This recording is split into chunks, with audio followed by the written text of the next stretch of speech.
Think of children, and the feeling that comes to mind is probably that of innocence and simplicity. So, it still can shock when we read news reports of underage criminals. Yet, this is a sad but true reality of the world we live in. Today, we take a look at 10 of the most evil kids who ever lived. Before proceeding, do subscribe to our channel for more amazing videos. Bryan and David Freeman. In a case that sent shockwaves across the country, brothers Bryan and David murdered their whole family in 1995. According to reports, Bryan and David came home one night and stabbed their mother to death before going upstairs and beating their father and younger brother to death with a baseball bat and an axe handle.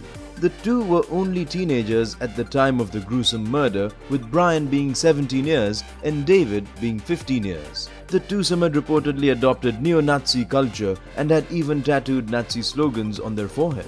Bryan and David Freeman are currently serving life sentences without the likelihood of ever landing parole. Christian Romero. In 2008, 8-year-old Christian Romero used a .22 caliber rifle to shoot his father and his father's friend dead, thus proving there is no one too young to take a life. Investigations revealed that the young Christian was extremely disgruntled with his abusive father, who kept beating him for any mistakes he made. The night before the shooting, Vincent Romero had apparently spanked his son several times for not bringing home papers from his school. Having served time, Christian Romero is now a free man, having undergone numerous counselling sessions. We only hope he has changed for good. Eric Smith. In a case that dates back more than 2 decades, Eric Smith murdered a 4-year-old boy by strangling him in a lonely wooded area. Smith was only 13 years at the time of the incident back in 1993. According to reports, Smith was riding his bicycle to day camp when he came across young Derek Robbie walking alone. He lured Robbie to a lonely spot, strangled him, and then killed him by hitting him on the head with a large rock. Smith also apparently sodomized the dead boy's body. Smith later went back and confessed the entire murder to his mother, who handed him over to the authorities. Eric Smith has been sentenced to life in prison and denied parole several times. Brian Blackwell. One of the older names to make it on this list. Liverpool resident Brian Blackwell too gained notoriety for murdering his parents in 2004. Student Brian took out several credit cards in his father's name as he wanted to appear affluent. When his parents became suspicious about his transactions and questioned him, he retaliated by killing them with a hammer and a carving knife. Blackwell shockingly left the bodies to decompose as they were and headed off to New York City for a luxury holiday with his girlfriend. On returning, he tried to hide at his girlfriend's house by claiming he was locked out of his own as his parents were in Spain. Blackwell was however caught and arrested as neighbors complained of the decomposing odor coming from his house. An exemplary student, Blackwell's case shocked all who knew him. He was sentenced to life imprisonment on charges of manslaughter. Jordan Brown. In 2009, 11-year-old Jordan Brown killed his father's fiancé, Kenzie Marie Houk, by shooting her in the back of her head. The incident took place when Houk was asleep in bed. To further add to the tragedy, Houk was 8 months pregnant and she was killed. People were alerted by Houk's 4-year-old daughter, who ran out in fright as soon as her brother went to school, and informed tree cutters in the vicinity of the shooting at home. Brown was initially tried as an adult but later tried as a juvenile and convicted of first-degree murder of Kenzie Marie Houk and her unborn baby. Jordan's conviction was finally overturned and he remained in juvenile rehab until he reached 21 years of age. Tristen Kurilla. One of the more recent cases on this list. Tristen Kurilla stands accused of the murder of 90-year-old Helen Novak. The incident occurred in Damascus, Pennsylvania in October of 2014. According to reports, 10-year-old Kurilla was visiting his grandfather, who was Novak's caretaker. Apparently, the elderly woman got irate when young Kurilla entered her room to ask her a question. Instead of simply accepting the reproach, Kurilla retaliated by pressing Novak's walking stick against her neck and punching her several times. Novak died from hemorrhaging and Kurilla was arrested and tried for his crime and sentenced to a juvenile correctional facility. Joshua Phillips.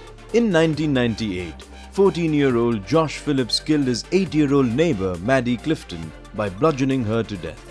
According to Phillips, he accidentally hit Maddie with his baseball bat, and when he started to scream, he dragged her into his home and beat her unconscious. He then hid her wounded body under his bed as his father came into his room to talk to him.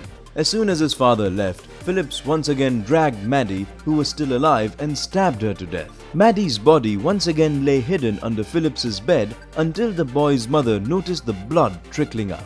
Philip was arrested and convicted of first-degree murder and sentenced to life imprisonment. His life became the subject of a documentary. Why did Josh kill? Mary Bell. British national Mary Bell's gruesome crime dates back several years, but that fact by no means takes away from the severity of her actions. In 1968, Bell was convicted of murdering 2 toddlers by strangulation. She was barely 11 years old at the time. What is even scarier is the fact that Bell actually carved her initial M on one of the dead bodies and even mutilated the deceased child's genitalia. Bell was arrested and convicted of manslaughter. She spent time in a remand home and an adult prison until she was finally forgiven and released under anonymity in 1980. Bell has a daughter whose identity is also protected, and yet our hearts go out to the families of her victims whose loss can never be compensated for.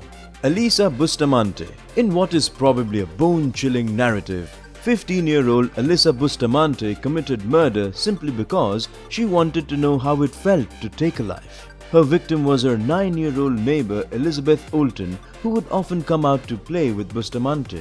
Back in 2009, Bustamante lured the innocent Olton out to play and strangled her before slitting her throat and stabbing her in the chest. Bustamante then proceeded to bury Olton's body in her backyard. However, Olton's mother raised an alarm when her daughter didn't come home at her usual time from play, and police discovered the shallow grave near Bustamante's home. Alyssa Bustamante pleaded guilty and was sentenced to life in prison.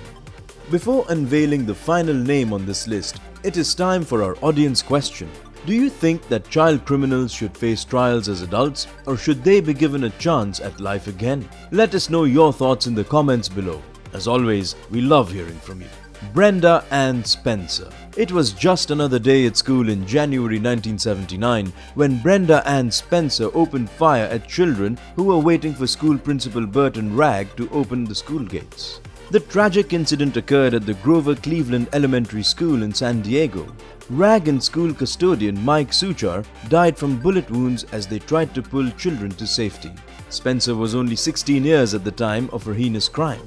Showing no remorse for her actions, Spencer was actually quoted as saying she committed the shootings to liven up the boring Monday. Convicted to 2 counts of murder and assault with a weapon, Spencer thankfully remains in jail till date.